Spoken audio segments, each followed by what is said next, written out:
अऊज़ु बिल्लाहि मिनश्शैतानिर्रजीम बिस्मिल्लाहिर्रहमानिर्रहीम। लक़द अंज़लना इलैकुम किताबन फ़ीहि ज़िक्रुकुम अफ़ला तअक़िलून। नहमदुहु व नुसल्ली अला रसूलिहिल करीम। रब्बि इश्रह ली सदरी व यस्सिर ली अमरी वहलुल उक़दतम मिन लिसानी यफ़क़हू क़ौली। रब्बि यस्सिर वला तुअस्सिर व तम्मिम बिल खैर आमीन या रब्बल आलमीन। अस्सलामु अलैकुम नाज़रीन, आपका मैं फिर से एक बार इस्तकबाल करता हूँ हमारे इस बेसिक कुरान कोर्स में, और जिसका एक वाहिद मकसद है कि हम जब कुरान को पढ़ें तो उसको बआसानी समझ कर पढ़ें।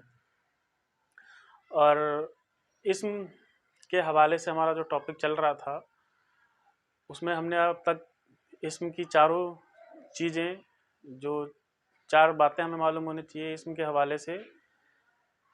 नंबर एक, एराब यानी उसकी तीनों हालतें, हालत रफ़ा, नसब और ज़र। नंबर दो, उसका अदद यानी वाहिद है, मुसन्ना है या जमा है, और उसका जिन्स मुजक्कर या मुअन्नस, और वसत के हवाले से नकिरा और मारिफा, इनके बारे में पढ़ लिया है। तो जैसा कि आपको पता है, जब हुरूफ पर, जो हुरूफुल हिजा हैं, उन पर मुनासिब हरकत लगाते हैं तो कलिमा बनता है। और कलिमा को चाहे वो फ़ेल हो, हर्फ हो या इस्म हो, तीनों में से कोई सा भी हो, जब वो वाहिद यानी बिल्कुल किसी जुमले से हटकर वाहिद इस्तेमाल होता है तो उसको हम ग्रामर की इस्लाह में मुफरद कहते हैं। मुफरद, ठीक है। तो जब हम इस मुफरद में एक और मुफरद यानी एक सिंगल था उसमें एक और मुफरद मिलाते हैं तो जो हमारा कंस्ट्रक्शन बनता है, यानी जो चीज़ बनती है, उसे हम कहते हैं मुरक्कब। इसे मुरक्कब कहते हैं। और मुरक्कब यानी इसका माना होता है दो अलग अलग चीज़ों को जोड़ना, तरकीब देना, मुरक्कब कहते हैं। और अरबी ज़बान में यानी ग्रामर के हवाले से जब बात करें तो जो मुरक्कब बनते हैं, मुरक्कब दो तरह के होते हैं।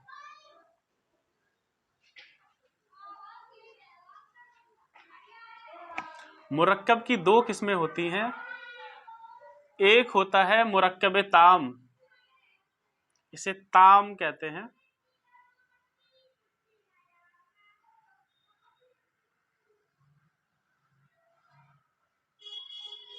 और दूसरा मुरक्कब जो हमारा बनता है वो बनता है मुरक्कब नाकिस।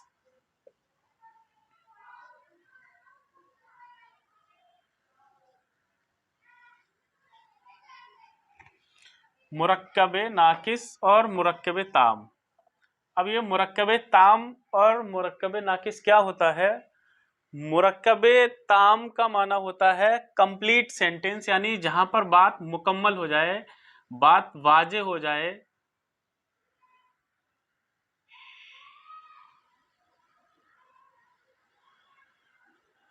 कंप्लीट बात। और जहां पर बात इनकम्प्लीट रहती है उसे इनकम्प्लीट सेंटेंस कहते हैं, यानी बात वाजे नहीं हुई।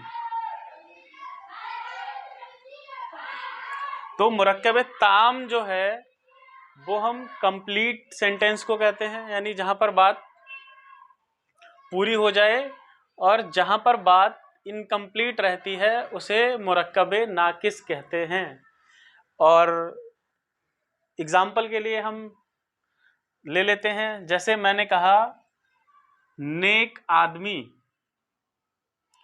ये लड़का नेक है, लड़का नेक है। तो दो इसम हमने यूज के लिए, एक लड़का और एक नेक है। आगे हमने है बोल दिया तो लड़का नेक है, यानी यहाँ पर बात हमारी मुकम्मल हो गई, यानी लड़के के बारे में खबर हमने ये दे दी कि लड़का नेक है, तो बात मुकम्मल हो गई। लेकिन अगर हम इसको इस तरह से लिखें, नेक लड़का,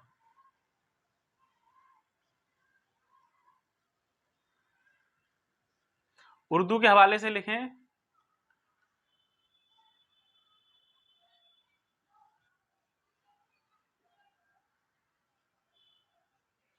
तो नेक लड़का, अब ये बात कंप्लीट नहीं हुई। अब नेक लड़के के बारे में क्या, नेक लड़का, तो नेक लड़के से मुराद हो सकता है कि नेक लड़का सच्चा है, नेक लड़का लंबा है, लेकिन यहां पर आप देख रहे हैं कि लड़का नेक है, यहां पर बात कंप्लीट हो गई। तो जो मुरक्कबे ताम है, अब हमारे सामने दो किस्में आ गई मुरक्कबे ताम की, एक एक मुरक्कबे ताम और दूसरा मुरक्कबे नाकिस।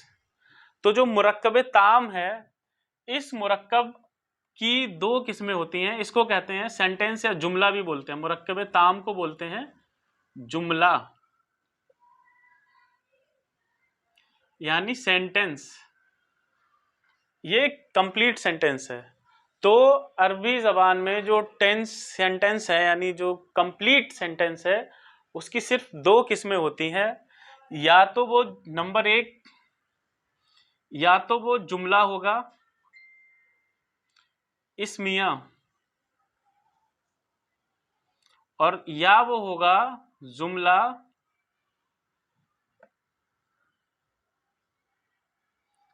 फेलिया। ठीक है, तो जुमला इस्मिया और जुमला फेलिया दो किस्में होती हैं कंप्लीट सेंटेंस की। या तो वो जुमला इस्मिया होगा और या तो वो जुमला फेलिया होगा। और जब हम जुमला इस्मिया और फेलिया पढ़ेंगे तो हम डिटेल से पढ़ेंगे।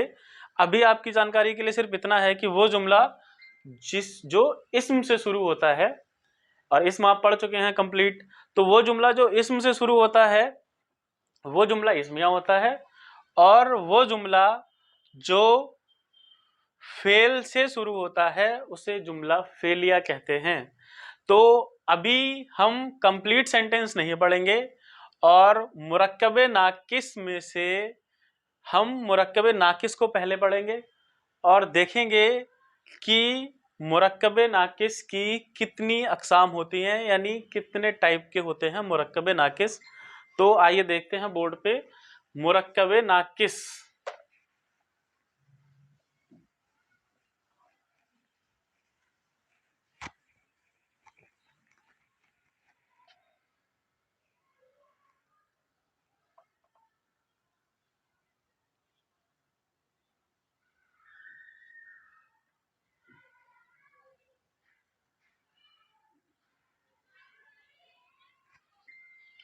मुरक्कबे नाकिस की चार किस्में होती हैं। पहली जो किस्म है मुरक्कबे तौसीफी,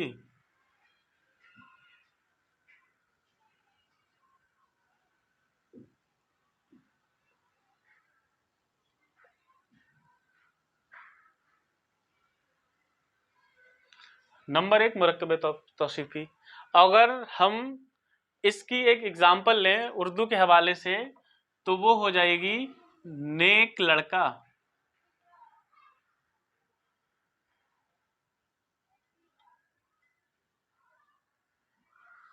ठीक है, नेक लड़का यानी कि मुरक्कबे तौसीफी किसे कहते हैं? मुरक्कबे तौसीफी उसे कहते हैं जिसमें एक इस्म दूसरे इस्म की सिफत बयान करे, यानी उसकी कोई क्वालिटी बताए। सिफत दोनों तरह की होती है, सिफत अच्छी भी हो सकती है और बुरी भी हो सकती है, लेकिन तारीफ हम उर्दू में बोलते हैं कि तारीफ बयान करें, तो तारीफ हमारे यहाँ सिर्फ अच्छे के लिए इस्तेमाल होती है। तो ज़्यादा बेहतर लफ्ज़ ये है हम सिफत बोलें, यानी कि उसकी एक क्वालिटी बताएं, और क्वालिटी आपको पता है अच्छी भी हो सकती है ख़राब भी हो सकती है। ठीक है ना। अगर इंग्लिश के हवाले से बात करें तो जैसे कि एक लफ्ज़ आया गुड बॉय। ठीक है, नेक लड़का और गुड बॉय। उर्दू और अंग्रेजी में जो तरीक़ेकार इसका है वो सेम है, यानी कि पहले सिफत आती है। आप यहाँ पे देख रहे हैं पहले नेक आया और लड़के की सिफत बयान की गई।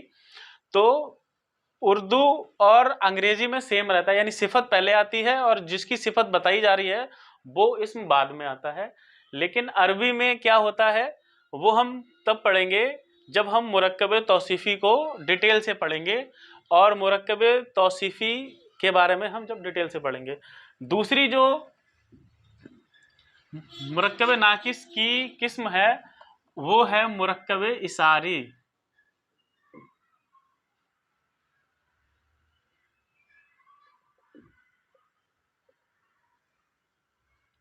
मुरक्कब इसारी किसे कहते हैं? मुरक्कब इसारी कहते हैं ऐसा मुरक्कब, ऐसे दो अल्फाज का मजमुआ जहां पर एक इस्म दूसरे इस्म की तरफ इशारा करे। ठीक है, और इसकी अगर एक एग्जांपल लें तो मैं ये कह सकता हूं ये किताब, यानी यहां पर हमने इशारा किया है ये किताब, वो घर।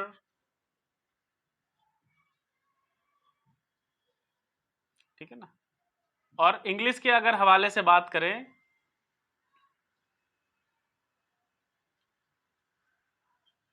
दिस बुक,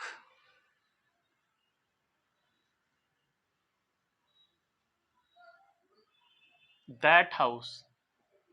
तो इस तरह के जो अल्फाज आएंगे वो मुरक्कब इसारी हैं, जहां पर एक इस्म दूसरे इस्म की तरफ इशारा करे, तो इसे मुरक्कब इसारी कहते हैं। और पहले इशारा आता है और बाद में जिसकी तरफ इशारा किया जाए वो इस्म आता है।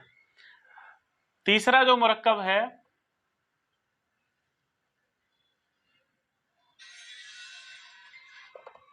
वो है मुरक्कब इजाफी। मुरक्कब इजाफी किसे कहते हैं?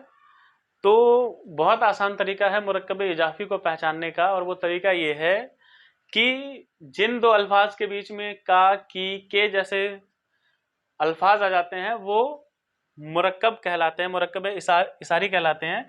जैसे किताब की जगह अगर मैं कहना चाहूं जाकिर की किताब,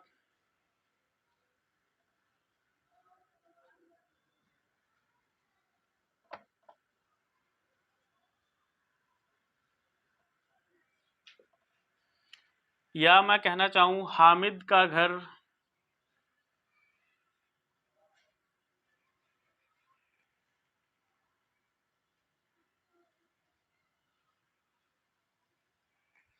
ठीक है। और इंग्लिश में इनको बनाने का तरीका क्या रहता है? वो ये है मासलन, इसके बाद एक एपॉस्ट्रोफी एस लगा देते हैं, यानी जाकिर्स बुक।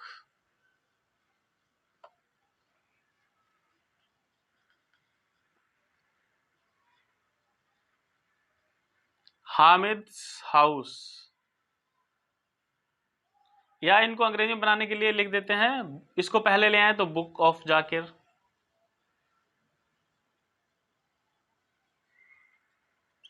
इस तरह से बना सकते हैं। तो ये मुरक्कब की तीसरी किस्म हो गई। अभी हम सिर्फ डिटेल पढ़ रहे हैं कि कितनी किस्में होती हैं। और चौथी जो है वो है मुरक्कब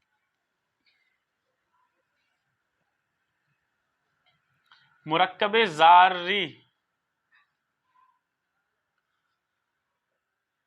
और ये जारी वाला जारी नहीं है, यानी मुरक्कब जारी।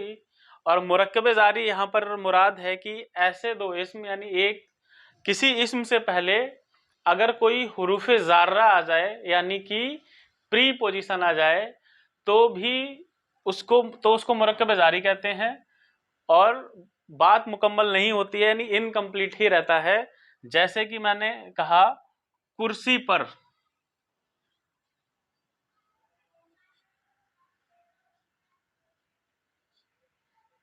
ठीक है। तो कुर्सी पर, अब ये कुर्सी पर ये मुरक्कब जारी है, और हम इसको कहते हैं ऑन द टेबल इंग्लिश के हवाले से। ठीक है, तो कुर्सी पर हमने कह दिया, चाहे हम पर कह दें। अब पर हुरूफ जारा है, यानी हुरूफ जारा किसे कहते हैं? वो अपना माना तब तक जाहिर नहीं करता जब तक वो किसी इस्म से रिलेट ना करे। तो पर कितनी बार भी बोले कोई मतलब नहीं है, लेकिन जैसे ही मैंने कहा कुर्सी पर तो बात वाज़ेह हो गई, यानी बात क्लियर हो गई। लेकिन कुर्सी पर हमने कह दिया, कुर्सी पर क्या? तो अभी बात वाज़ेह नहीं हुई है पूरी तरह से, यानी ये इनकम्प्लीट ही है। माना कुर्सी लगाने से इस पर का माना तो वाज़ेह हो गया, लेकिन कुर्सी पर दोनों चीजें बोलने से भी बात वाज़ेह नहीं हुई कि कुर्सी पर क्या। ठीक है, तो ये हमारी मुरक्कब की 4 अक़साम आ गई आपके सामने। मुरक्कब तौसीफ़ी, वो मुरक्कब जिसमें एक इस्म दूसरे इस्म की सिफत बयान करे, मुरक्कब तौसीफ़ी कहलाता है। मुरक्कब इशारी, ऐसा मुरक्कब जिसमें एक इस्म दूसरी इस्म की तरफ इशारा करे, तो वो मुरक्कब इशारी कहलाता है। नंबर 3 मुरक्कब इजाफ़ी, और ये हमारे पास मुरक्कब इजाफ़ी मतलब किसी से किसी को रिलेट करना, यानी एक तरह से जो मैंने मारिफा की अक़साम पढ़ाई थी, तो जो मारिफा की छठी किस्म है वो यहाँ पर पूरी तरह आपको वाज़ेह हो जाएगी, यानी कि हमने एक इस्म को दूसरे इस्म से रिलेट करके उसे खास कर दिया। यानी किताब खाली लफ्ज़ था, अब मैंने कह दिया जाकिर की किताब, तो ये बिल्कुल खास हो गया। और मुरक्कब जारी आपको पता है कि कोई भी इस्म से पहले अगर, इसमें उर्दू में देखिए बाद में आ रहा है कुर्सी पर, इंग्लिश में क्या होता है कि वो प्रीपोजिशन उस इस्म से पहले आ जाता है। ठीक है ना, तो हर जबान के अलग अलग कायदे हैं। तो देखेंगे जब हम इनको अरबी में इसका ट्रांसलेशन करेंगे तो हम ये देखेंगे कि वो कितनी तरह से आएगा और किस तरह से हम उसको बनाएंगे, इनको बनाने के क्या रूल्स होंगे, वो हम एक एक करके पढ़ेंगे।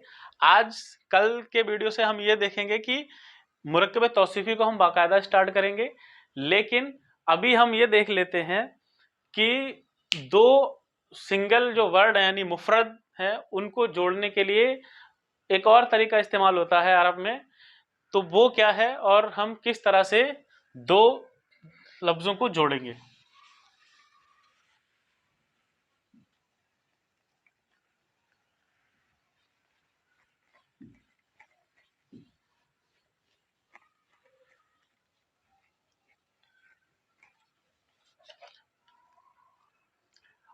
इसको जोड़ने के लिए जो तरीकेकार इस्तेमाल होता है, एक लफ्ज इस्तेमाल होता है अरबी में वाव, व, और इसका माना होता है उर्दू के हवाले से और हिंदी के हवाले से बात करें तो और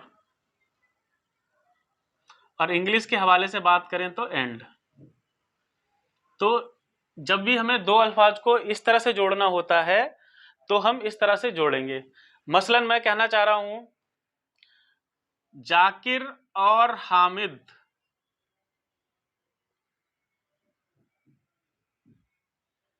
जाकिरुन व हामिदुन, तो एक तो हम इस तरह से जोड़ सकते हैं। अगर मैं कहना चाह रहा हूं घर और दीवार, तो घर की अरबी होती है वैतुन और दीवार की अरबी होती है जिदार, जिदारुन।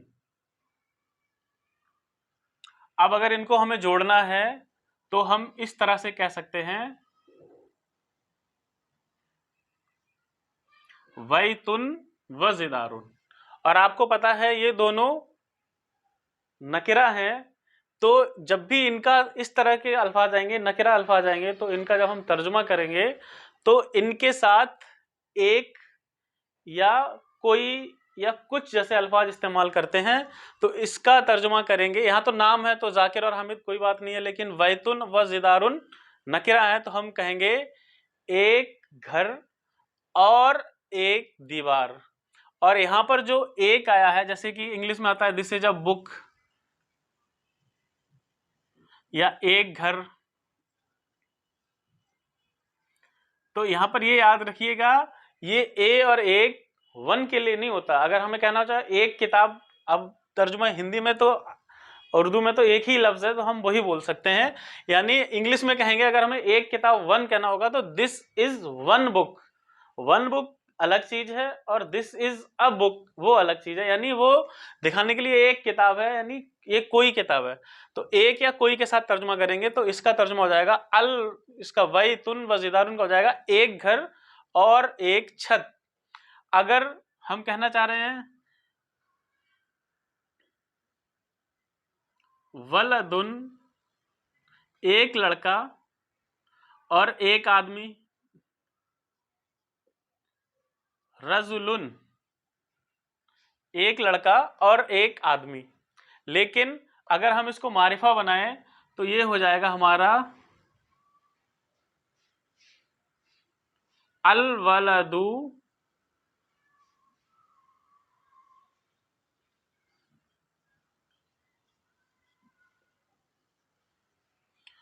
अल वलदु, यानी इसका तर्जुमा करेंगे एक आदमी और एक लड़का और एक आदमी, लेकिन यहां पर करेंगे आदमी, लड़का और आदमी।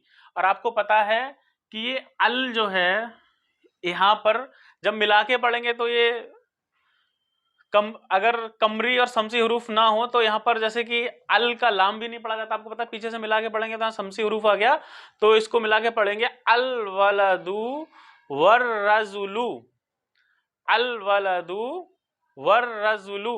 या अगर इसको इस तरह से लिखें, पहले आदमी को लिख दें अर रजुलु,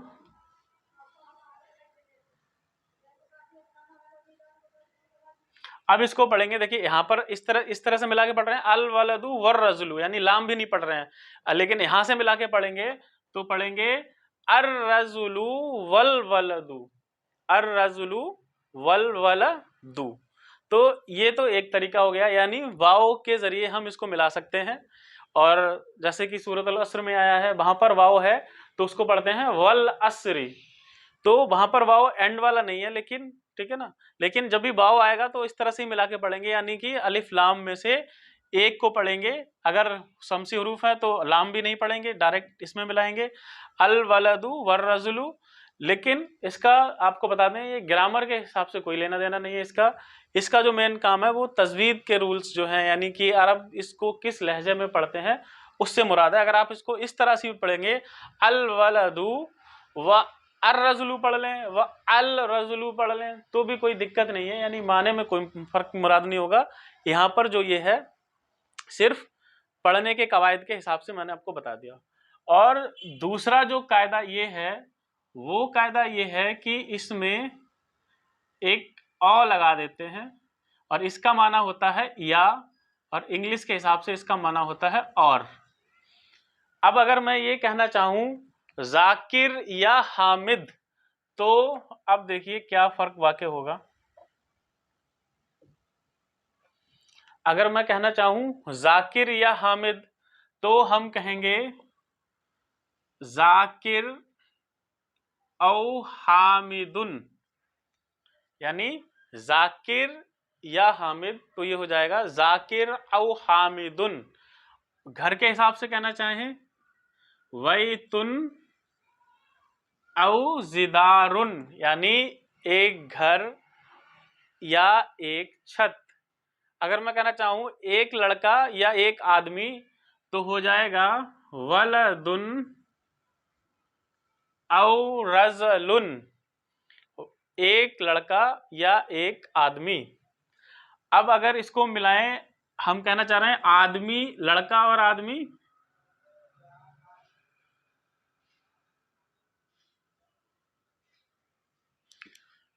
अब आप देख रहे हैं कि अल वलदु औ, और यहाँ पर लाम भी साकिन आ गया और दो साकिन इकट्ठे हो गए, तो जब भी दो साकिन एक साथ आ जाएं तो जो मिलाने का तरीका है, जब भी साकिन हुरूफ को आप आगे मिलाएंगे तो उस पर हमेशा जेर हरकत आ जाएगी, यानी कि जब साकिन को आगे मिलाया जाता है तो अब इसको हम इस तरह से पढ़ेंगे अल वलदु अविर रजलु, अविर रजलु, यानी वाव को औ नहीं पढ़ेंगे। अब इसको वाव पे हम साकिन था, लेकिन मिलाने के कायदे के अकॉर्डिंग हमने इस पे एक जेर लगा दी। अब इसको, यानी कि अरबी जो है वो बहुत फ्लुएंस की जबान है, यानी कि जबान अटकनी नहीं चाहिए, तो वो करने के लिए अल वलदु अविर रजुलु या अर रजुलु, इसको मिलाएंगे, यानी लाम आ गया, लाम साकिन है, इसको मिलाने के लिए हमने इस पे जेर डाल दिया, तो अब ये हो जाएगा अर रजुलु अविल वलदु। ठीक है, तो ये हमारे दो अल्फाज थे, इस तरह से भी हम मिला सकते हैं। और नेक्स्ट वीडियो में से हम अपना मुरक्कब स्टार्ट करेंगे, मुरक्कब तौसीफ़ी। और ये जो हमने पढ़ा है इसके हवाले से कुछ और अस्मा की प्रैक्टिस भी कर लेंगे, और अगले वीडियो से हम अपना मुरक्कब तौसीफ़ी स्टार्ट करेंगे। अस्सलाम वालेकुम।